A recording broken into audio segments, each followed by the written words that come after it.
Continuação de Esse podcast é apresentado por b9.com.br.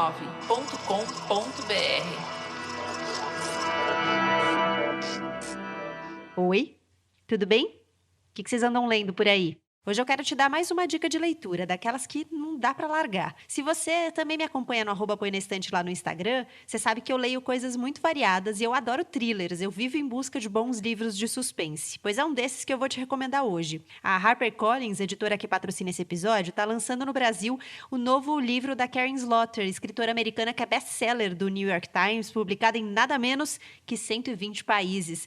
O último que eu li dela foi A Boa Filha, e foi daqueles que você começa e não consegue parar, que quer saber o que está por vir. Bom, o livro que acabou de chegar ao Brasil também vai nessa linha, chama A Esposa Silenciosa e traz um personagem já conhecido dos leitores da autora, o detetive Will Trent. A história é a seguinte, uma jovem é assassinada brutalmente na Geórgia, nos Estados Unidos, e um homem que está preso reconhece o modus operandi do crime. É igualzinho ao do crime brutal pelo qual ele foi condenado e que ele jura que não cometeu. O detetive Will Trent descobre tudo isso porque está investigando a morte de um detento em um motim na mesma penitenciária, e aí ele se empenha na busca pelo verdadeiro serial killer que alveja jovens mulheres na Geórgia. Mergulha na leitura e depois me conta o que você achou. Até o fim do mês, dia 31 de agosto, você encontra A Esposa Silenciosa em venda exclusiva no Submarino.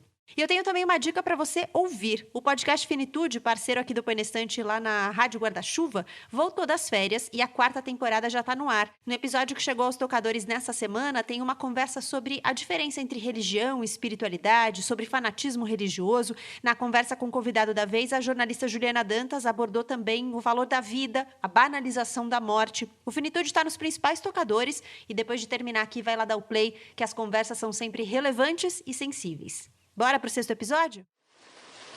Este podcast é uma produção da Rádio Guarda-Chuva. Jornalismo para quem gosta de ouvir.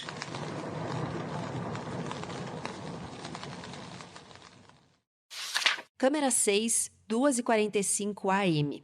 Mulher de cabelo raspado vai até a lona de lixo e puxa apressadamente 2 crianças sonolentas. O chinelo de uma cai dos pés e fica lá do lado da sarjeta. No fim da rua, um carro de luxo. A porta traseira se abre para as crianças entrarem.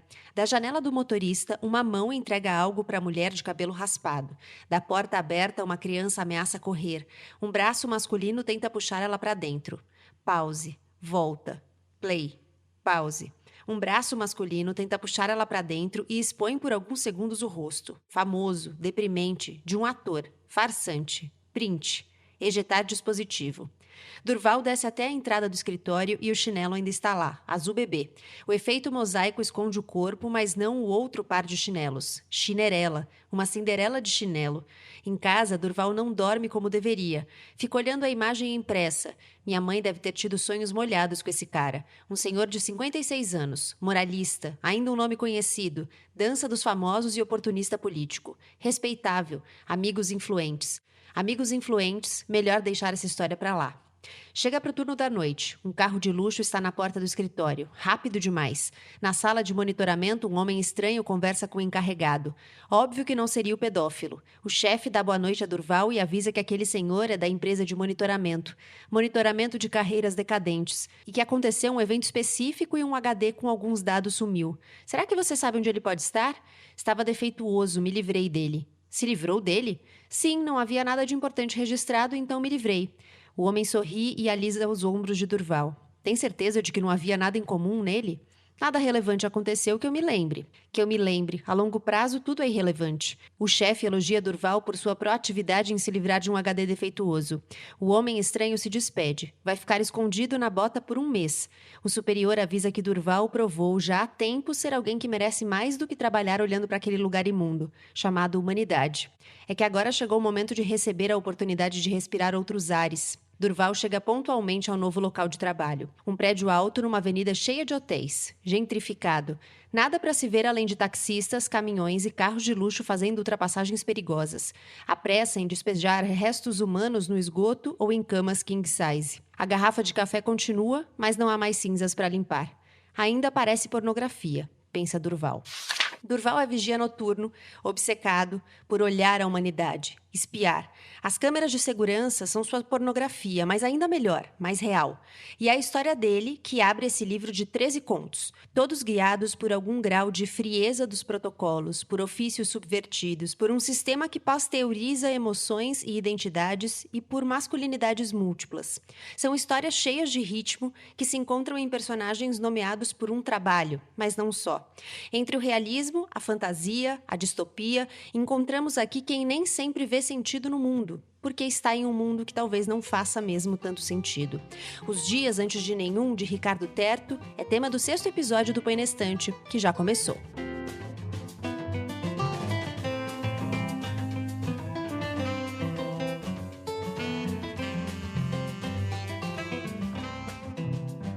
Bem-vinda, bem-vindo a mais uma temporada do Põe na Estante, a mais um episódio do Põe na Estante. Já estamos na 3ª temporada desse Clube do Livro em formato de podcast. Aqui, cada episódio trata de uma obra, sempre numa conversa a 3, 2 convidados trocando comigo impressões, ideias, questões sobre aquele livro. Nessa temporada, estamos lendo Brasileiros e Brasileiras Contemporâneos. O tema é Leia o Brasil de Hoje, pensando as nossas questões de agora. E para essa conversa sobre Os Dias Antes de Nenhum, do Ricardo Terto, sentam nessa mesa virtual e adaptada aqui para os tempos pandêmicos comigo, a Carla Bigato e o Olga Mendonça. Um prazer ter vocês aqui. Queria muito agradecer a participação de vocês e pedir para que vocês se apresentassem. Carla Bigato, quem é você? O prazer é todo meu, Gabi. Quando você chamou e deu essa ideia, né, de participar do Põe na Estante, eu fiquei super orgulhosa e sentindo até a responsabilidade, porque é um podcast de muito conteúdo, de muita qualidade e muito elegante, Gabriela Maier. Talvez muito obrigada. O mais elegante da América do Sul, eu diria. Bom, como me definir? Assim como o autor, o Ricardo Terto, eu também cresci na periferia de São Paulo. Eu consegui terminar os meus estudos por causa do esporte. Eu fui atleta na infância e esse esporte acabou se tornando um trabalho para mim. Hoje, eu luto com essa tendência de me definir pelo trabalho, porque eu sou jornalista, eu basicamente vivo para o meu trabalho, eu trabalho na Rádio Band News FM, eu gosto muito do que eu faço, mas isso acaba engolindo a gente, então eu me identifiquei um pouco com alguns dos personagens desse livro, porque ele fala muito de trabalho, né? Então acho que a gente vai ter um bom conteúdo aqui para bater um papo. Olga Mendonça, quem é você? Depois dessa apresentação da Carla aí, a gente já pode falar: bom programa, que massa estar aqui com vocês. Ela já tocou em vários pontos que eu identifico e vários pontos que a gente vai discutir. Eu falo que eu sou um paulistano, de 41 anos, nascido e criado ali na região de Ipiranga, na Vila das Mercês. Também tive essa infância periférica, de colégio público. Meu caminho foi um pouco diferente, foi pela arte, eu fiz colégio técnico, então desde 16 anos trabalhando com ilustração.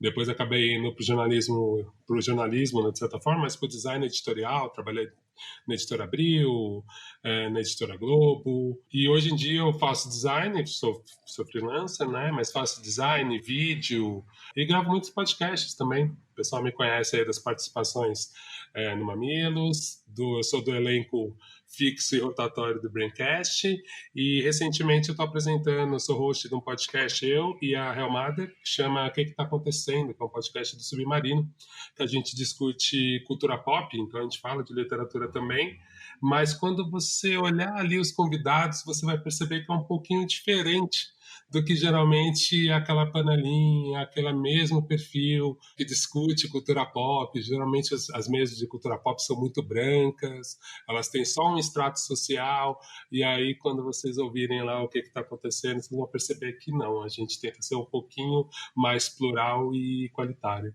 Bom, muito bem. 2 apresentações de peso e que já dão o tom aqui da nossa conversa e dos textos que o Ricardo Terto reuniu nesse livro, né? Nesse livro de contos, que foi um livro que ele conta que escreveu aos poucos, né? No final da obra ele descreve ali que ele escreveu essas histórias entre 2016 e 2019. Então, bem recente mesmo. Quando a gente fala em literatura contemporânea, dessa vez a gente está falando de algo bem contemporâneo. E eu queria começar perguntando como foi a experiência de leitura de vocês. No caso do Olga, o Olga já tinha me falado que foi uma releitura, né? Sim. Eu li ele a primeira vez, logo quando saiu. Eu fiz a capa do primeiro livro do Terto, que é o Marmitas Frias. Então ele chegou a me mandar um pouquinho antes. Eu até falei: Terto, deixa eu usar meus contatos também, né? sou designer e faço ainda muita capa de livro, eu falei, putz, eu posso mandar para algumas editoras que eu trabalho e tal. E ele me mandou alguns textos antes, então eu tô lendo esse livro já há bastante tempo. E eu cheguei a ler, já tinha gostado bastante, já tinha percebido uma grande diferença de estilo mesmo, do primeiro livro para o segundo. A minha primeira leitura foi essa, é um livro curto, é um livro super gostoso de ler, muito fácil de ler, né? E eu acabo lendo muita coisa relacionada à sociologia, muita biografia, então às vezes eu preciso ter uma leitura, tipo, gostosa só, sabe? Você não lê, anota e precisa estudar, a maioria das coisas que eu leio eu preciso estudar, né? Então, tem essa coisa do prazer. O texto tem uma coisa no texto. No Marmitas Frias, no primeiro livro, tem. Nesse, também senti que tem, que dá vontade de ler em voz alta, né? Eu vi esse primeiro texto que você leu, o pornô é quase duas pessoas ali, né? Quando tem as visões do personagem, né? Que ele vai descrevendo no dia a dia, o Durval, né? O Durval, ele tem uma opinião pronta sobre tudo. E na minha cabeça, sempre li a opinião dele com a voz do Durval. Então, eu acho que o texto ele tem um ritmo gostoso de ser falado, porque eu acho que tem um cinismo, tem um ceticismo, tem uma coisa nos personagens que eu acho que vale a pena. Também tive essa impressão que a Carla teve, que depois a gente pode se aprofundar, mas eu quero ouvir um pouco mais da Carla, sobre como o livro discute essa relação de trabalho e, principalmente, essa questão de como o homem negro... O que eu acho interessante? Esse livro não é um livro tão militante, mas, pelo menos para mim, todos os personagens, praticamente, eu encarei eles como homens negros. Não só pelos cargos, mas às vezes até por um ceticismo, por uma postura. Então eu fiquei muito maravilhado de entender isso, assim, né? Porque no primeiro livro do Terto, ele posiciona muito, assim, você sabe quem que está escrevendo. E como muitos textos tinham uma pegada meio dessa literatura de Facebook, você imaginava o Terto em todos os contos. Tanto que eu fiz a arte da capa do primeiro livro, o rosto do Terto. Nesse daqui, eu senti que não, assim, eu senti que ao mesmo tempo é um pouco que eu gosto muito no ativismo e na militância, quando você não precisa falar diretamente. Esse é um livro que parece que qualquer um poderia escrever, mas eu acho que só um homem negro poderia escrever assim.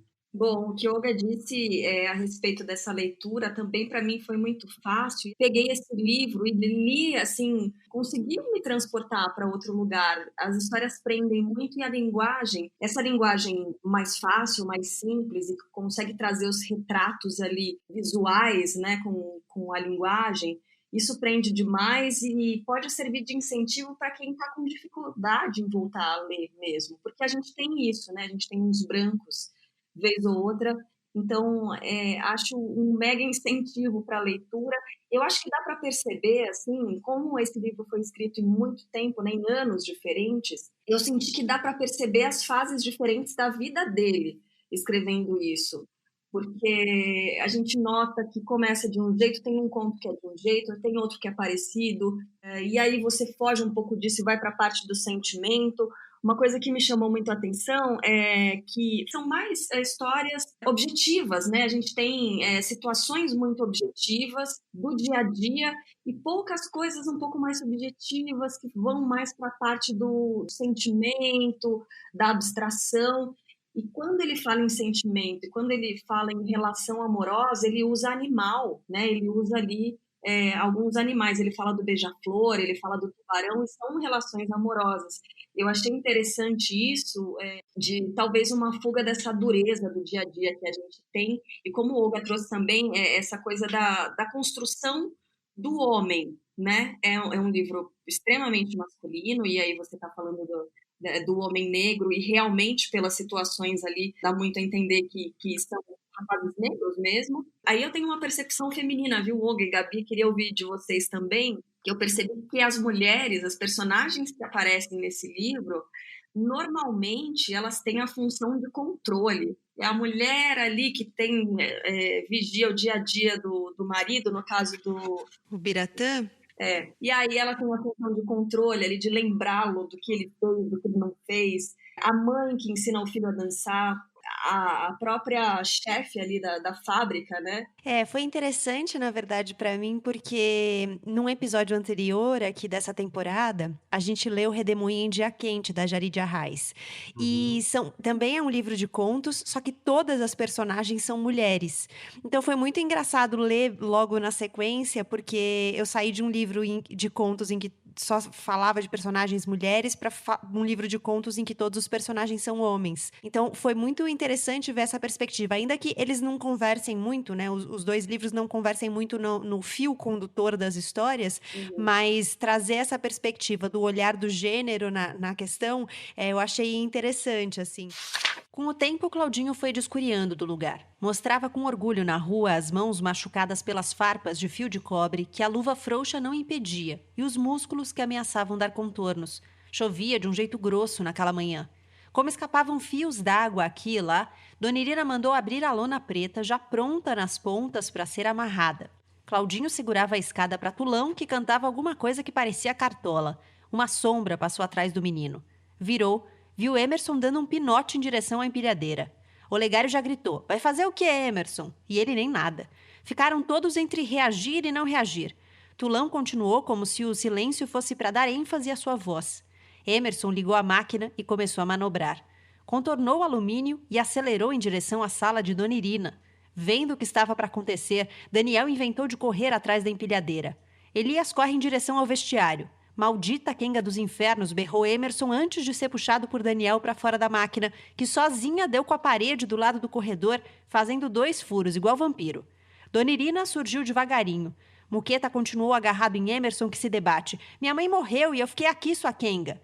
Pedidos de "vamos nos acalmar" de seu Olegário se perdem no meio da poeira que começa a subir e da lona que avoaça respingando goteira pelo galpão. Todos se aproximam de Emerson, que havia pedido suas férias há 9 meses e vinha sendo enrolado desde então.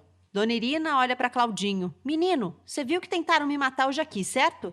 O menino olha para Dona Irina e para Emerson e para os homens todos que silenciosamente aguardavam o resto da lona cair ou o vento arrancar as telhas todas. Na apresentação do livro, né, falei um pouco de algumas questões, alguns indicadores que apareceram para mim como um guia mesmo, como um ponto de contato entre todas as histórias. Que é a questão do trabalho, que a Carla também mencionou, de um sistema mesmo, dessa inserção em um sistema que faz com que as pessoas passem por uma espécie de pasteurização, e também a questão das masculinidades. Vocês encontraram outras colas nessas histórias, né, outros fios condutores para o livro? Eu achei interessante também porque eu tive muito essa visão sobre a questão da masculinidade, mas minha questão da mulher eu entendi não só como controle, mas eu entendi como cuidado mesmo. E é uma discussão que a gente tem muito na masculinidade negra, né? Muito dos avanços que o homem negro sofreu para discutir masculinidade e compreender o feminismo negro também foi muito por causa dessas posições dessas mulheres fortes. Mas ao mesmo tempo que no livro mostra essas mulheres muito fortes, como a Irina, né? Que tinha que meio que gerenciar, né? Tipo, aqueles homens e que são rebeldes também, né? Eles não estão exatamente confortáveis naquele papel, mas também não parece ser um confronto tão diretamente contra ela, parece ser mais a dureza de tudo. Eu fiquei com essa impressão também que eu achei muito bonito personagens que nem no conto do Beija-Flor, né? A perda da mulher, tipo, o cara fica enlouquecido, o cara fica muito triste, ele meio que entra num luto oficial e ele acaba gostando daquele luto por causa da perda da mulher, mesmo o conto do tubarão, né? Então, ao mesmo tempo, eu acho que tem sim essa visão bem masculina, mas ao mesmo tempo eu acho que de uma forma muito torta e que passa pela masculinidade, essa coisa de tipo, você entender que também aquele cara não viveria sem, né? Então, acho que tem essa dualidade aí, que é um jeito interessante de entender. Tem livros que eu tento reler e eu acho um machismo que, por mais que eu tente não ser anacrônico e fale, putz, você sabe, tipo, rever filmes do Woody Allen? São muito difíceis. São muito difíceis de rever. Esse livro, eu não tenho isso, né? Eu não tenho essa sensação, né? Por mais que eu entenda que esse universo desses personagens é um universo bem macho, né? Outras colas que você comentou, né, Gabi? Eu acho que tem essa relação do trabalho, que eu percebo que, assim, todos eles têm uma relação com o trabalho que é uma relação muito diferente do que essa relação idealizada da classe média sobre trabalho. ou é uma obrigação que eles odeiam, ou assim, cara, ou é insignificante. O trabalho não dignifica o homem, sabe? Tipo assim, eu só tô trocando minha força de trabalho por subsistência. Então, assim, mesmo num dos contos que é o do Salva-Vidas, você percebe que no final você fala que ele vai ter uma redenção. Ele vai entender a importância do trabalho dele. Mas no final, parece que ele não entendeu, né? Olga, desculpa te interromper, mas assim, você trouxe uma definição do cinismo, né, na sua primeira fala. Eu achei muito interessante isso, me lembrou Bukowski, né, um Bastante. cinismo, assim. Teve uma frase aqui que eu destaquei até, a seguinte, sobre o salva-vidas mesmo. Eu não salvo vidas. Meu ofício é prolongar a existência de pessoas estúpidas. É exatamente isso que você está falando, H. É justamente, eu até estava procurando essa frase, que eu acho que ela define muito, assim, né? Então, mesmo o final do conto que é bonito, você vê que ele dá um pequeno recorte ali, que ele fala, legal, me desfiz da praia, me desfiz de tudo, a gente formou uma pequena família, mas não é tão importante para ele. E esse cinismo e esse desapego, de certa forma, de falar, cara, vocês me veem como insignificante. Então eu também olho para vocês com o mesmo desdém. Vai até o final do livro e que, de certa forma, explica um pouco o título do livro, mas eu acho que a gente pode concluir isso pro final. Mas eu acho que mostra um pouco esse desapego do personagem e que, de certa forma, para mim, é o sentimento que eu tô tendo hoje, frente a tudo isso que está acontecendo, a banalização pelo excesso de exposição, de uma certa forma meio vulgar mesmo, de bandeiras negras. Então acho que, de certa forma, esse livro ele traz um pouco esse meu gostinho, e conhecendo o Terto também, um pouco que a gente fala, cara, que massa que vocês estão aí, tipo, emocionados, lutando, que agora vocês perceberam, talvez até pelo fascismo, muita gente branca, de classe média, começou a entender o racismo pelo fascismo, porque o fascismo ele vai pegar todo mundo, né? Ele vai pegar geral. E eu acho que, de certa forma, me agradou muito ver esses personagens cínicos, de certa forma, porque eles sabem o destino deles. Eles sabem o peso que tem o destino deles. Tem uma letra do Jay-Z, de uma música que chama O.J. Simpson. O Jay-Z, no último disco, no 4044, ele fala assim, o O.J. Simpson, aquele jogador americano, ele tinha uma frase que ele falava, eu não sou preto, eu sou o O.J. E aí o Jay-Z, numa música, ele fala, cara, tem preto rico, preto pobre, preto não sei o quê, mas no final, still nigga, você ainda é um negro. E ele fala nigga, que é uma palavra muito forte nos Estados Unidos, mas ele fala assim, cara, foda-se. No final, still nigga, você é um preto. Você pode ser quem você quiser, sabe? O Jay Simpson pode falar o que ele for, mas ele, no final, foi tratado como um negro pobre de qualquer jeito, né? Então, eu acho que é muito importante, eu acho muito interessante, e eu sei que deve bater em mim de uma forma muito diferente do que em outras pessoas, mas eu acho que esse cinismo, esse não lugar, eu acho que deve ser para todo mundo, mas para mim, em especial, eu faço essas pontes, sabe? Que aí eu concordo contigo, Gabi, quando a gente conversou um pouquinho antes, você falou, né, o livro, realmente, a nossa leitura tem muito a ver com o momento que você está vivendo, né? E agora esse livro peso maior para mim, assim, virou quase um manifesto pessoal. Essa coisa do trabalho me chamou muita atenção aí, pelo que o Olga falou mesmo, né? Do momento de vida em que a gente lê. Eu tô lendo no momento em que eu tô muito dedicada ao trabalho, e o trabalho provoca questionamentos, né? Trabalhar com jornalismo, nesse momento de pandemia, em que a gente não tem um governo, digamos assim, normal, tudo fora, é tudo difícil, a gente se questiona o tempo inteiro. Isso me chamou muito, isso me prendeu demais, essa coisa do trabalho enquanto elemento de construção da personalidade das pessoas que são citadas ali, né, desses personagens. E elas acabam se moldando através do trabalho e traz uma certa dureza para a própria personalidade dessas pessoas. Então, eu me identifiquei com isso também e agora estou tentando fugir um pouco como eu disse na apresentação, né? De me definir pelo meu trabalho. Sempre foi meio que uma muleta, mas é importante a gente se enxergar além disso. Mas não dá para negar que isso constrói a nossa personalidade. E, assim, um ponto que eu acho interessante, que traz essa realidade do autor, do Ricardo Terto, de ter crescido na periferia e trazer, como o Olga diz mesmo, de que esses homens podem ser homens negros, é o fato de esse trabalho ser levado tão a sério, né? Porque quando você pega outras obras e há ali a descrição da personalidade dos personagens, pessoas se definem antes do trabalho e aí o trabalho acaba sendo uma questão lateral, né? E como pra gente que precisa mesmo trabalhar todos os dias, senão não come, senão não mora, como isso acaba ganhando importância, né? E como isso pode, no fim das contas, esvaziar de sentido a própria vida, porque a gente acaba abandonando um pouco de si, né? Acaba deixando outras questões, outros sentimentos, outras vivências para se dedicar ao trabalho. Então, essa foi uma coisa que me tocou, assim, e com a qual eu me identifiquei um pouco, viu? Eu acho que essa questão do trabalho é algo que norteia muito, né, a nossa vida contemporânea. É uma questão contemporânea e eu acho que talvez tenha sido algo bastante balançado pela pandemia, né? Até uma coisa que no começo a pandemia foi muito difícil para mim, o isolamento foi muito difícil para mim.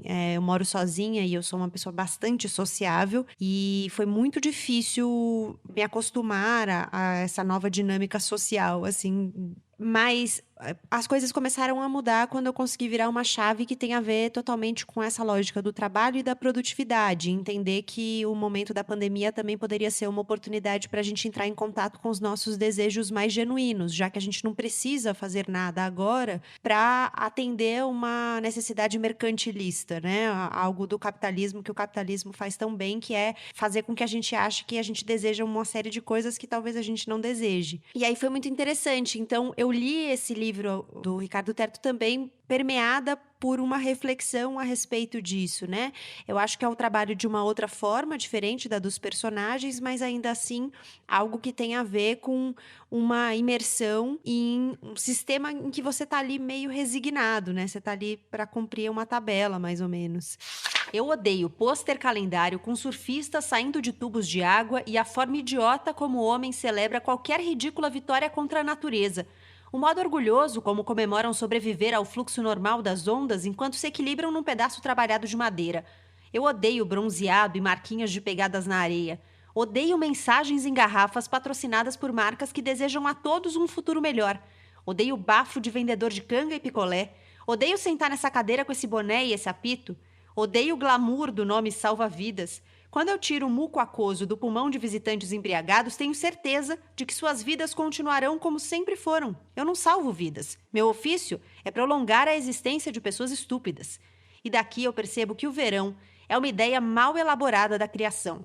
Veja esses jovens subindo numa porra de uma banana de plástico. Eles usam coletes laranjas feitos para boiar e esconder tatuagens de flores e palavras como coragem em francês. É francês? Ajusta o binóculo. Não consigo ler mais. O serviço do Bolt inclui um cretino que vai em pé filmando as expressões de empolgação e exaltação ao poder do barco motorizado enquanto manobra o leme. Há 9 anos eu atravessava esse canal inteiro até a Ilha Norte para ganhar minha primeira e última medalha no nado.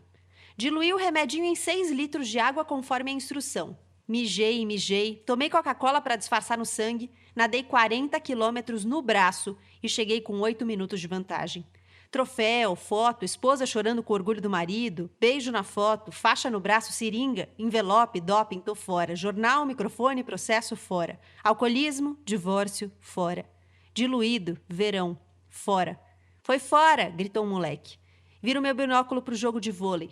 Uma discussão sobre a bola ter caído dentro ou fora da linha. É tudo areia cercada por uma fita. O juiz viu a bola caindo dentro. O time perdedor tá revoltado. Eu duvido que essa partida esteja valendo mais do que uma caixa de cerveja. É justo, mais útil que uma medalha. Ao fundo, a lancha acelera. Queria trazer para a discussão também a questão da linguagem. Ele escreve de um jeito, vocês dois falaram, né, que foi uma leitura fácil e agradável. E ele escreve de um jeito bastante coloquial em alguns momentos, em outros momentos menos. Tem uma variação aí de linguagem entre um conto e outro. E ele escreve de um jeito muito ritmado, eu achei. Em especial alguns contos em que ele usa marcações de frases curtas, às vezes uma palavra solta, uma sequência de palavras para dar a ideia de uma sequência de acontecimentos e de eventos também na história. Essa linguagem também facilitou esse contato com os textos? Ah, sem sombra de dúvida para mim, pelo menos, né? As imagens, a gente consegue ver o que está acontecendo. Agora, essa linguagem fácil também, ela acaba trazendo uma coisa meio de sinestesia, porque tem um dos contos tão nojento, né, gente? Uhum. Esse conto do... Para começar, eu não queria acreditar que aquela cobaia fazia... A gente pode contar da spoiler, Gabi? Pode. Mini spoiler, vai. Mini spoiler. É uma cobaia que tem que analisar cheiros. Imagina um cheiro bem nojento. É isso que essa pessoa faz. E aí ele começa a descrever aqueles cheiros e imaginar de onde vêm aqueles cheiros. E isso é tão claro que eu senti um pouco de nojo, assim, confesso, de imaginar aquela situação, e esse conto ele é bem escatológico, assim, né? Porque aí a pessoa vomita, que não aguenta lidar com aquela situação, então trouxe até uma coisa de sinestesia, assim, de envolver outros sentidos na leitura. Não sei se aconteceu com vocês também. Até porque ele tem descrições bem detalhadas, né? Não só nesse, mas em outros contos, no conto que a gente mencionou mais cedo, Ferrugem, em que ele descreve o início do trabalho, né? O primeiro dia do trabalho de um jovem, ele descreve muito a fábrica, o trabalho dos operários, como é que são as etapas, você consegue visualizar bastante os ambientes das histórias. A mão ferida, né? Porque a luva é muito larga e aí as farpas entram ali na mão. Isso. Então aquilo trouxe também, não sei se pro Olga foi a mesma coisa. Sim. É engraçado, assim, também, por causa da minha proximidade com o Terto, e principalmente por eu ter lido esse primeiro livro dele, que é uma outra linguagem. Eu até acho interessante a gente pensar um pouco na linguagem, na questão de ser... A gente está falando simples, mas é super sofisticado, né? Simples que eu digo porque ela te pega, né? Mas realmente ela tem um refinamento grande. Ela é direta, ao mesmo tempo ela tem frases bem poéticas, mas me parece que é um livro que tem uma edição muito boa nos próprios textos, sabe? Principalmente o último conto, um conto que ele descreve muitas coisas, ele faz até referência nos personagens, vou falar de uma forma bem genérica, tá? Ele descreve um fim do mundo, você vê que o recorte dele para falar cada dia que vai ser esse fim, que é esse quase apocalipse, e o que ele pega é uma edição muito foda, é muito boa. Você entende o mundo inteiro em caos e as coisas que ele dá valor, sabe? E já começa por um profissional, começa por um joalheiro. Então, assim, é muito interessante. Por isso que eu falo, é simples na leitura, porque muita coisa é linguagem direta mesmo.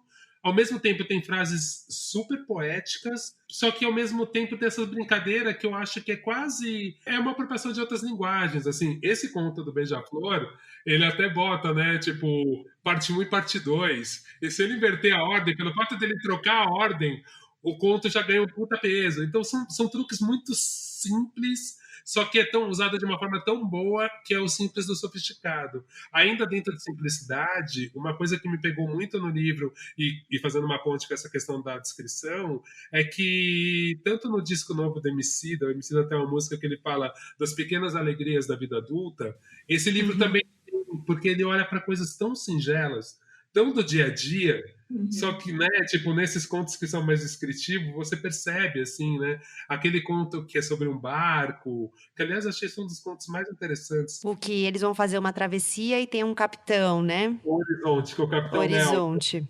Cara, esse conto em especial, eu acho muito incrível. E aí, conhecendo o Terto e vivendo esse momento que a gente tá... em descrença política total, e que a gente começa a questionar muito essa atuação do próprio progressismo, da própria esquerda, da própria democracia mesmo, de quem é a favor da democracia. Essa personagem igual a Juliana, que é essa salvadora, né, essa postura, e o povo meio aceitando o destino de merda que tem. Então, acho que isso eu achei muito bom, e o jeito que ele descreve, porque eu sei que, assim, muita gente queria... Eu acho que eu já li textos parecidos, e aí tem um pesar na mão, tem um... deixa eu emular como o pobre fala, que me incomoda muito. O Terto, ele consegue ser um narrador que, tipo, ele é muito... Ele tá acima, mas não é um acima... Não olhando de cima de um jeito que eu não me identifico com essas pessoas.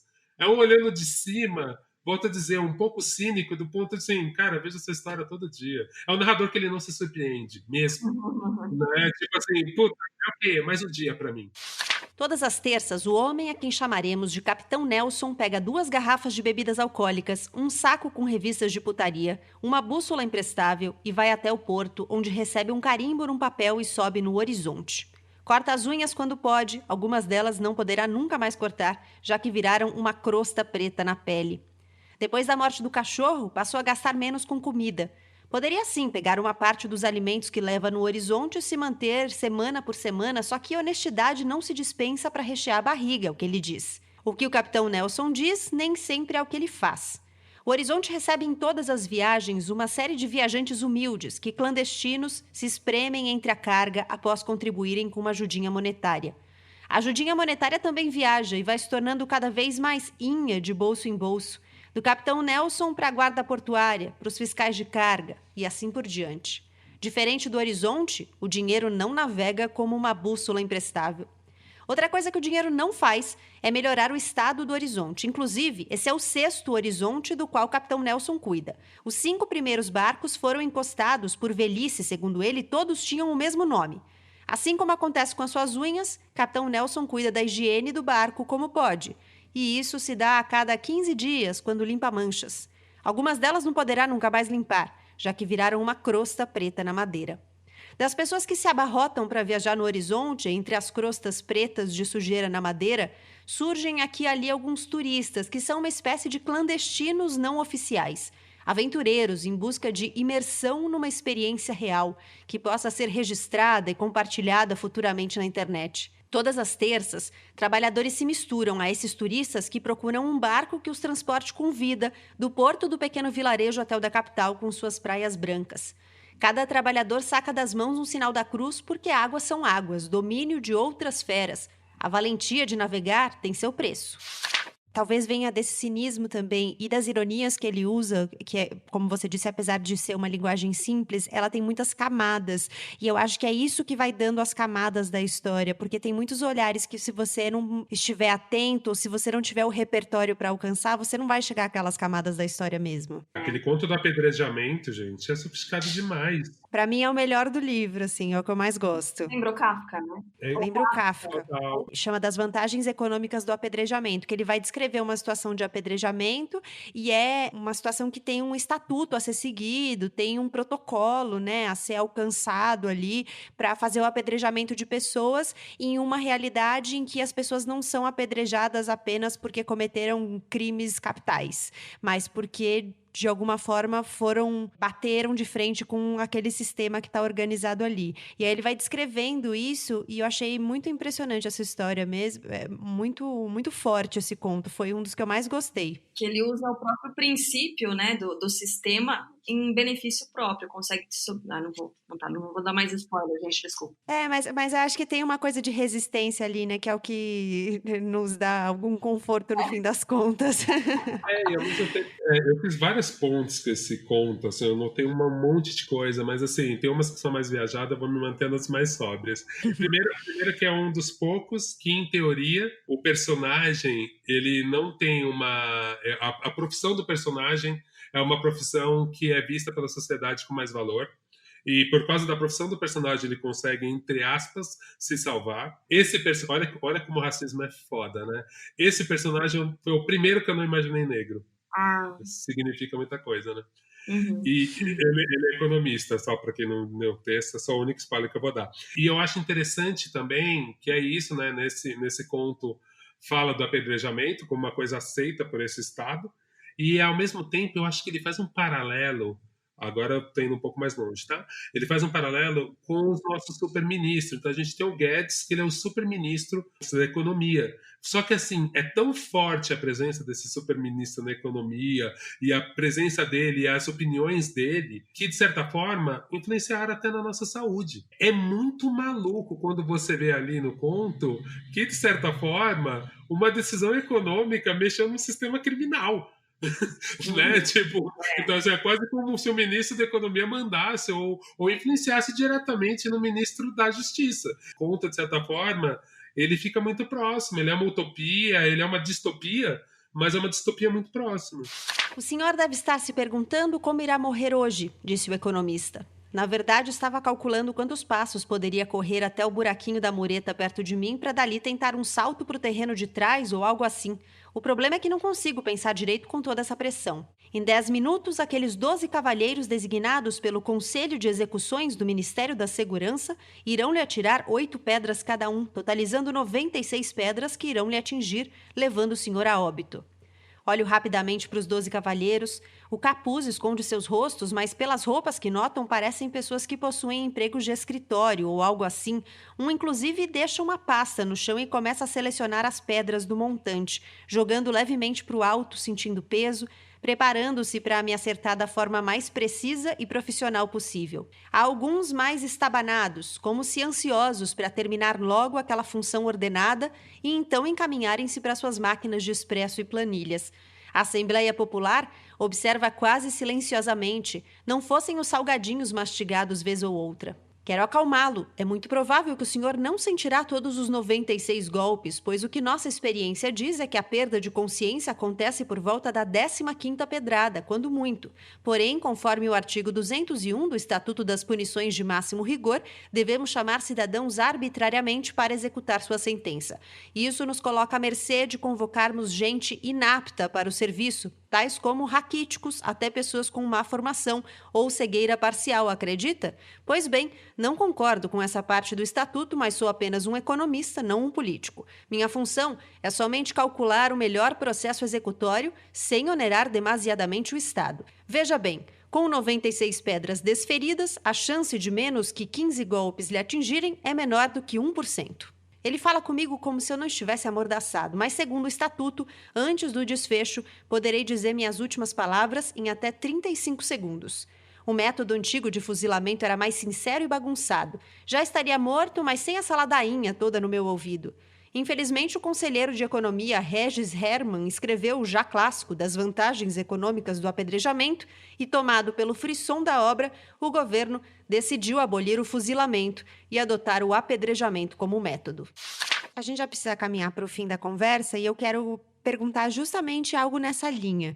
Algumas histórias são bem calcadas em descrições realistas, outras, esse, por exemplo, é uma distopia, tem outros com elementos mais fantasiosos, né, na história. Do realismo fantástico mesmo, né? Exatamente. E os contos que os Dias Antes de Nenhum reúne, vocês acham que constroem um mundo factível, mesmo nas histórias em que há elementos fantásticos? Vocês conseguem perceber muita coisa da realidade? Eu percebo sim, Gabi. Percebo mesmo nessas histórias mais distantes, como você diz, mais da fantasia, como a história da pintura da casa. A sensação que a gente tem de enxugar gelo sempre, né? Por mais que você se dedique e faça coisas e se empenhe em algum trabalho, no dia seguinte você olhar e tá tudo de volta como era antes, isso é desesperador e me identifiquei bastante assim, com isso. Mas sabe que eu senti menos fantasia, mas claro que há situações que não são compatíveis com a realidade, mas eu senti algo muito assim, concreto, muito preso na própria... No que a gente vive mesmo, né? Isso, né? No humano, no que a gente vive, e menos aquele escapismo, né? A coisa de sair da realidade. Então, é uma reflexão sobre a realidade que a gente tem, sim, com elementos que floreiam um pouco, né? E tornam até essa realidade um pouco mais, não vou dizer atrativa, mas assim, um pouco mais colorida, vai, para usar um adjetivo para a gente trazer, né, um outro elemento, um elemento de cor aqui, mas que não é tão fantasioso. Eu achei bem pouco fantasioso, bem pouco escapista e com um pezão na realidade. Concordo também com a Carla, porque eu acho que tudo depende muito do ponto de interpretação, né, e de vivência, né? Eu adorei essa interpretação da Carla sobre a questão desse conto do amarelo aí, porque para mim eu fiquei pensando exatamente nesse momento e na discussão de racismo, sabe? Tipo, eu tenho a sensação todo dia, cara, que a gente está discutindo, mas parece que é um eterno dia da marmota, tipo assim, cara, a gente vai ter que falar de novo. Mesmo nos Estados Unidos, né, é o segundo homem negro em pouco tempo, relativamente pouco tempo, dentro do movimento Black Lives Matter já, que é morto da mesma forma pela polícia por asfixia. Então, assim, parece que no final, assim, cara, já tá tudo meio determinado, né? Então a gente fica um pouco sem esperança. Por outro lado, eu acho muito interessante que ao mesmo tempo que os contos são muito diferentes entre si, que a gente vê esses, que de certa forma o fantástico, do realismo fantástico desses mundos de alguns contos que o Tertu usa, o fantástico é só para exaltar algum absurdo da realidade, que eu acho que o pouco que a gente está passando quando a gente vê as notícias hoje em dia, né? Parece que tudo que é absurdo, você fala, tá, absurdo, mas, cara, isso já estava acontecendo, sabe? Parece que tudo que parece novo, na verdade, é meio velho, e a gente só não estava reparando, ou depois que você vê, você já começa a encarar como um novo normal, né? Tipo, eu acho que, de certa forma, é muito interessante o jeito que ele usa, porque eu diria, para alguém que é fã de realismo fantástico, ou mesmo de leitura mais fantástica mesmo, gosta de ler livro relacionado a RPG, por exemplo, talvez a pessoa não se divirta tanto, porque o tempo inteiro que ele te dá um pontinho que você se imagina o beija-flor, no outro ele já chega e te bota no chão, assim, de um jeito, com uma violência, assim, tipo, plum, volta pra cá. Aí ele joga mais uma coisa. Então, de certa forma, essa fantasia, na verdade, eu diria que ela é quase lisérgica, sabe? É mais um barato muito louco ali, parece que você tá muito louco de alguma coisa, mas você não sabe da realidade. Seu corpo é corpo, a parede é parede, é você que tá no momento de decidir ali. Né? Faz sentido, mas não faz, né? E é difícil de explicar. Eu também senti um pouco isso, até porque a gente tem vivido uma realidade tão frequente, recorrente, de esticar a corda, que a gente vai perdendo o parâmetro de laceamento dessa corda. Então, a corda é esticada, nunca volta para o mesmo lugar depois, mas a gente vai achando que tudo bem, porque ela voltou pelo menos um pouco. E aí, eu tive muito essa sensação lendo as histórias. Então, eu concordo totalmente que os elementos de fantasia, eles vêm para exaltar pontos da realidade que são indiscutíveis, inquestionáveis, enfim, que são latentes, né? Que estão ali esfregando na nossa cara, mas que não necessariamente a gente está disposto a olhar. E aí, de repente, quando tem um elemento fantástico, quem sabe você não olha com mais atenção, né? Então, eu também tive essa sensação de algo bastante calcado na experiência real humana e uma experiência quase, eu não diria determinista, mas algo parecido com o que o Olga falou, de que, eu já sei como vai terminar mesmo, não adianta eu ficar tentando fazer muita coisa aqui, que eu já sei onde é que vai dar isso. Vocês dois mencionaram, né, esse conto em que tem esse moço pintando a casa, o pintor chama, né, que ele tá pintando a casa e ele não consegue executar o trabalho, tem ali uma resistência para que ele consiga mudar a cor da casa que tá amarela. Eu também tive essa sensação de ler e ficar pensando nesse enxugamento de gelo, nesse trabalho que nunca acaba e que nunca é realmente efetivo também. Essa coisa de esticar a corda, Gabi, e essa situação complicada pela qual a gente está passando, tem aqui uma frase que eu sublinhei, que é a seguinte, que mostra como quando a gente tem assim momentos, por exemplo, esse que a gente está conversando agora é um momento ótimo, que traz um certo alívio, né? A gente consegue sair dessa realidade tão pesada que a gente está tendo. E aí o trecho é esse aqui, ó. Depois de semanas cheirando merda, aquilo foi como ser o próprio barro recebendo o sopro de Deus. Eu achei essa frase genial, porque dá muito bem para entender o que está acontecendo com ele ali e o tamanho desse alívio por uma coisa tão pequena, né? Justamente, né? Todos os seus parâmetros caem tanto, né? Que qualquer pequeno alívio já tipo, é quase um sopro divino mesmo, né? Eu acho que o último conto em especial, por isso que eu acho que ele é tão importante, eu acho que a edição, a ordem dos contos, é um livro que não... Eu tenho essa mania, tá, gente? Às vezes eu leio o livro de conto pulando a ordem, lendo do jeito que eu quero ler. Esse livro eu acho importante ler na ordem, porque é para você justamente não juntar um conto de realismo fantástico com outro conto de realismo fantástico.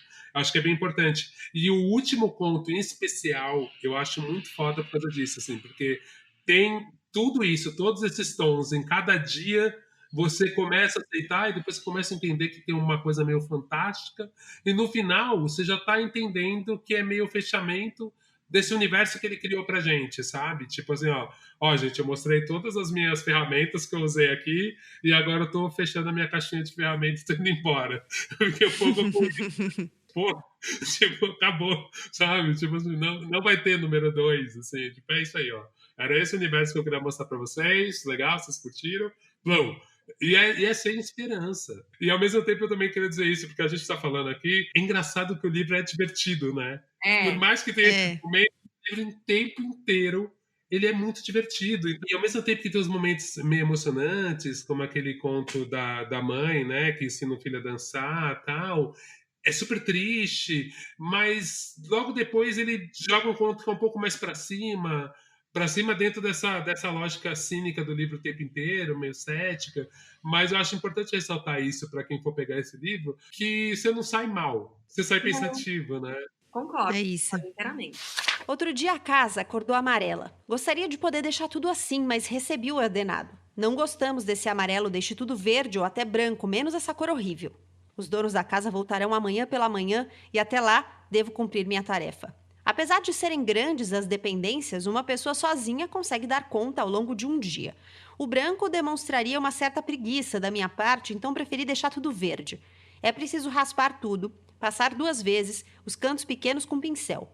O chão forrado com jornais. A tinta na pele é fria e não sei explicar bem como, acolhedora. É um privilégio, eu sei, encontrar acolhimento no ofício, ou mais que um privilégio, um acidente de vida. Pintar não é só o prazer da textura e do olhar, também é o cheiro. Demos à tinta fresca essa qualidade de novo. E há também o som úmido da lambida na parede, o cavuco da raspagem, o chuvisco e pedrisco no jornal. A cor de uma casa será a cor de uma memória. Miséria, esse amarelaço foi pensado por quem detesta lembrar das coisas. Já bem anoitecido terminei. Verde como se só pudesse ser verde. Dormi entre as latas e esperei secar. Pela manhã, achei que o amarelo fosse feito do sol. Desfeita a confusão está posto. A casa acordou amarela. Como explicaria aos contratantes essa desfeita, total desfeita? Procurei minhas latas de tinta e ainda estavam lá. Planejei o branco dessa vez, o verde fugiu, foi comido pela noite ou alguma coisa assim, não tenho tempo para pensar. Branco seja. Eles me pegariam em pleno serviço e pelo menos é alguma coisa. Raspei sem contemplação a sala, o cômodo mais fácil e despejava o branco sem o cuidado devido. A fome me alertou de que amanhã tinha ido-se embora e os patrões não retornaram. Um contratempo, é certo. Ganhei tempo? Ganhei tempo. Depois do café, comecei a esbranquiçar palmo por palmo. Fui mais rude dessa vez. Se o verde me escapou, o branco tem que ser impresso. Faltou dureza, faltou autoridade do pintor sobre a tinta. Reerguida à noite, meu trabalho estava completo. Novamente, venci o amarelo. Mereço descanso enquanto a tinta seca. Bom, a gente falou um pouco do Ricardo Terto ao longo aqui da conversa, mas só para a gente fazer uma síntese aqui. Ele nasceu em São Paulo, na periferia de São Paulo. Esse é o segundo livro dele. O Olga falou do primeiro, Marmitas Frias, foi lançado em 2017. E esse aqui, eu contei, ele escreveu entre 2016 e 2019. E ele é muitas coisas, além de escritor.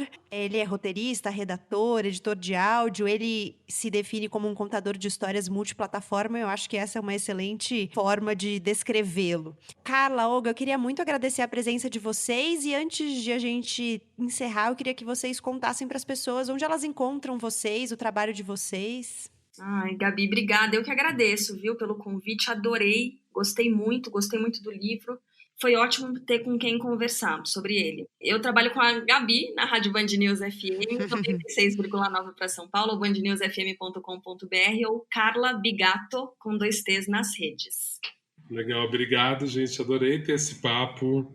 Nossa, me sinto privilegiado de poder falar desse livro. Infelizmente é isso, né? Esses espaços de literatura negra, muitas vezes ele só é dado em espaços negros e que discutem literatura negra. Então, no final, eu sempre acho que é muita gente falando pra gente mesmo. Então, eu sempre acho incrível quando dá para discutir assim literatura negra de uma forma mais ampla, com uma audiência mais ampla, com debatedores com outras vivências. Eu acho que a gente luta muito por isso, né? Para ser reconhecido de uma forma igualitária, mesmo sabendo que a gente tem diferenças, enfim. Então, acho demais poder construir esse espaço aqui. Para me achar nas redes é bem fácil, é Olga Mendonça, Olga Mendonca. As redes que eu respondo mais rápido, que eu estou mais presente, é Twitter e Instagram, @Olga Mendonca. Obrigadão, viu, gente? Adorei o papo.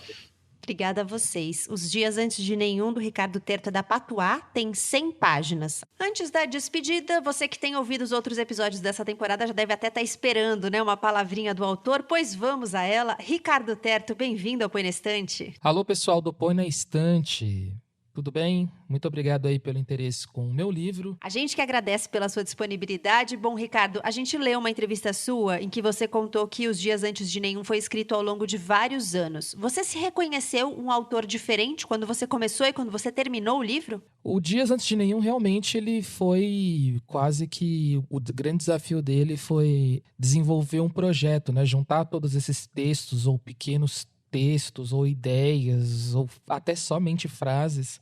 Quando eu comecei a escrever Os Dias Antes de Nenhum, na verdade eu nem entendia isso como livro. Se eu for parar para pensar que eu usei frases, trechos e ideias que eu tinha rascunhado antes mesmo de escrever o primeiro livro, o Marmitas Frias, eu posso dizer que mudou até a minha própria percepção, porque eu tinha essas ideias, anotava essas coisas, mas eu não me via nem como escritor, né? A questão da escrita na minha vida passou a acontecer a partir de 2016. Antes disso, isso não tinha encontrado um espaço ainda na minha vida. De 2016 para cá, muita coisa mudou na minha vida pessoal e também muita coisa mudou no país. Eu acho que, principalmente, não só a questão de encontrar minha própria voz, mas também de entender o estilo, né? O estilo que essa voz mais se encaixa dentro de um formato que seria o conto. Então, foi uma coisa que acho que foi a grande transformação, né? Eu acho que eu me apropriei, talvez, de uma tentativa de estilo mesmo, né? E a minha vida, enfim, totalmente mudada.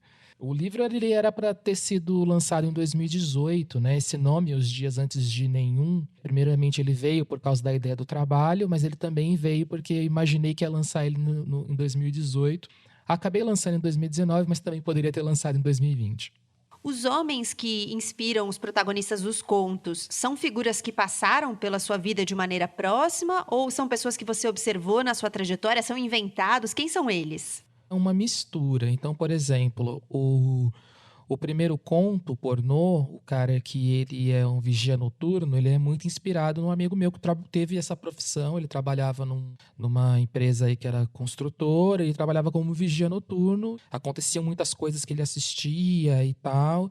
E, enfim, mas se não se relacionasse ao prédio, ele não poderia interferir. Então, ele via muita coisa ruim acontecendo, mas a questão ali era, enquanto não entrasse no prédio, não teria nenhum problema.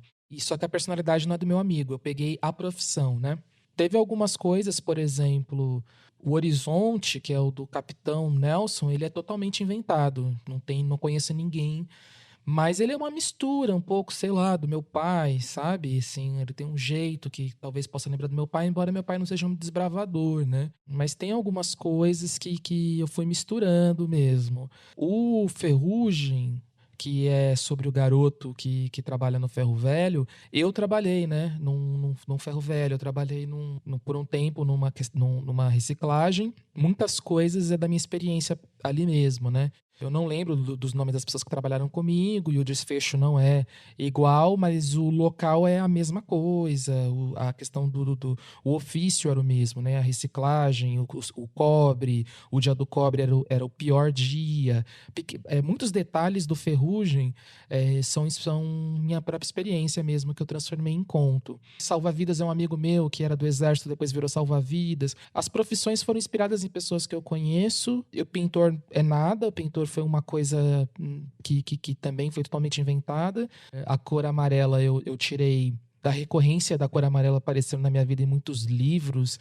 O primeiro que apareceu foi o Rei de Amarelo, clássico aí, né? Pioneiro aí da narrativa de terror. A partir disso foi para outros lugares. Então é uma grande mistura. E como você imagina esses personagens? Eu te pergunto isso porque na conversa a gente falou sobre isso. O Olga Mendonça disse que imaginou os personagens como homens negros. Como você os imagina? Eu penso nos personagens como pessoas negras, sendo que em diferentes, né, assim, aspectos, né, do atravessamento da negritude, alguns ficam bem destacados, na minha opinião, e alguns não. Eu não coloco no livro, não optei por colocar no livro que fulano é um personagem negro, justamente talvez como uma forma de não partir daí, né, o personagem, sim, que isso se encontre de alguma forma no meio da narrativa, dependendo da pessoa que lê, ela encontre isso, ou não encontre também, e isso também faz parte, né, da provocação, da arte e tal.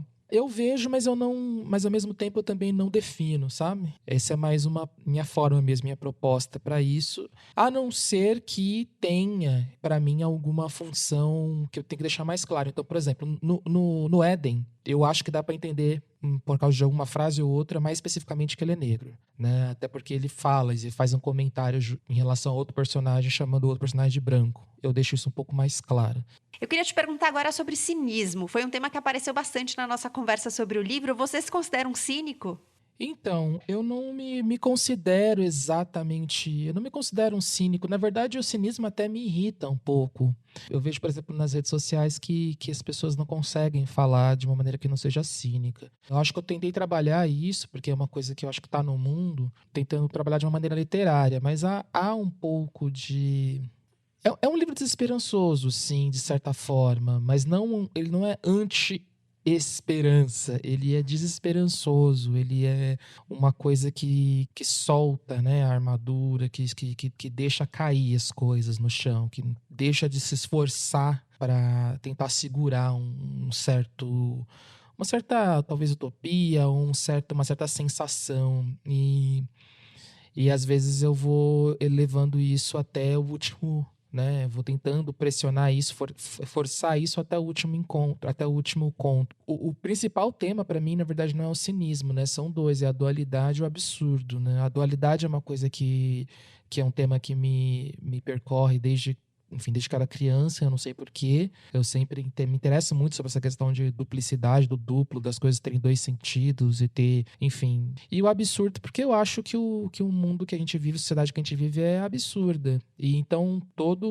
os dias, antes de nenhum, ele é pautado em cima do absurdo. Pequeno, micro, mínimo, que vai caminhando até a questão mais fantástica, né? Então, acho que é mais isso.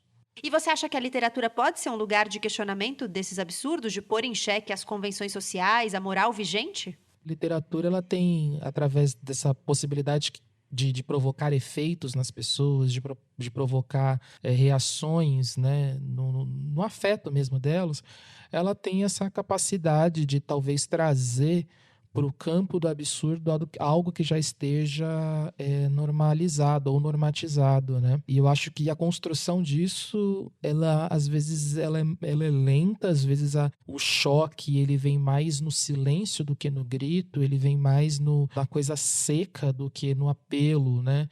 Eu tento controlar muito isso, eu não gosto muito de apelo emocional, gosto que isso seja uma coisa meio que inescapável, né? Inescapavelmente você cai naquilo e não eu estou forçando você a chegar em determinado sentimento. E hoje eu acho que o grande questionamento social mesmo é sobre o que é a realidade como um todo, o que a gente consegue pensar sobre nós mesmos em relação às coisas que nós produzimos ou a necessidade que a gente tem de produzir as coisas, de manter este sistema ou essa ordem das coisas em prol do que, para quem, com que objetivo. E eu acho que o questionamento ao mesmo tempo é individual e coletivo, né? Então, como as coisas estão conectadas, eu acho que a gente precisa retomar a ideia de como as coisas estão intrinsecamente conectadas. Última pergunta, Ricardo. A gente quer saber sobre trabalhos futuros. No que você está trabalhando agora, tem algum livro novo no forno? Bom, eu estou escrevendo um livro para Todavia, um ensaio para a coleção deles que se chama 2020, Ensaios sobre a Pandemia. Tem vários nomes lá legais, estou lá no meio. Vou falar sobre a internet e a pandemia. Eu ainda não tenho um nome para o livro, mas eu estou escrevendo ele, já está bastante adiantado. Eu estou mais interessado nas perspectivas muito particulares e às vezes até controversas e às vezes até incômodas, até incoerentes, entende? Eu tô afim, tô numa brisa agora de ir atrás de uma certa sinceridade, né? Eu tô tentando ir por esse caminho no ensaio, então não ficar muito teorizando e tentar construir quase como uma crônica mesmo as coisas, como é, né? O primeiro... Claro que a tua opinião tá ali, mas ela tá ali através de um outro percurso. É isso, eu tô escrevendo um folhetim pro Sesc Pompeia, já enquanto eu tô falando aqui com vocês, ele está na parte 4, ele é lançado toda quarta-feira no Medium, no Sesc Pompeia. O Olga Mendonça, que participa aí da mesa, está fazendo as ilustrações. é um caminho que eu tô me divertindo, porque é uma coisa mais voltada para o sci-fi, para o afrofuturismo, e tem um final bem interessante. Então, para quem quiser ler, é interessante ver que um formato do século XIX está se comunicando com as tecnologias digitais, as plataformas de divulgação digitais, né, de publicação. E eu tenho um romance aí que eu também estou trabalhando também na mesma pegada que o Dias Antes de Nenhum. Eu venho escrevendo ele aos pouquinhos, já há alguns anos. E é engraçado como eu tenho um monte de projeto assim, né? Se juntar tudo, eu tenho um monte de coisa, mas elas vão caminhando, parece que meio que no tempo delas, né? Quanto mais eu escrevo, mais espaço a literatura tem na minha vida, né? Eu não vivo de livro, claro, mas quanto mais eu escrevo, mais isso ganha espaço na minha vida e mais rápido os projetos acontecem. Então, talvez apareça aí uma nova narrativa longa. Eu estou chamando esse projeto, por enquanto, de Demolição. Eu vou deixar só esse nome aí para vocês. Ricardo Terto, muito obrigada pela conversa. Mais uma vez, obrigado e parabéns pelo programa de vocês, que é excelente. Um abraço. Um abraço para você também, Ricardo. E é isso. Esse 6º episódio está quase terminando. Se você já apoia financeiramente o Põe na Estante, meu obrigada a você também. Se você ainda não apoia e pode contribuir, eu te convido a dar um pulo em catarse.me/Põe na Estante para conhecer os planos que começam em R$5 por mês. Com essa assinatura, você já ajuda muito o Põe na Estante a continuar no ar. Eu te convido também a espalhar o Põe na Estante por aí. Conta para um amigo, para um parente, para um colega, para quem gosta de livros, para quem não gosta também. Olha que jeito bom de começar a gostar, conta para todo mundo, espalha o Põe na Estante e divulga nas suas redes sociais. Antes de ir embora, eu quero te contar que em setembro, além dos 2 últimos episódios dessa 3ª temporada, vai ter um episódio bônus. Então fica de olho nos tocadores, no feed do Põe na Estante e no @Põe na Estante nas redes sociais, Twitter e Instagram, que eu vou divulgar tudo por lá, claro.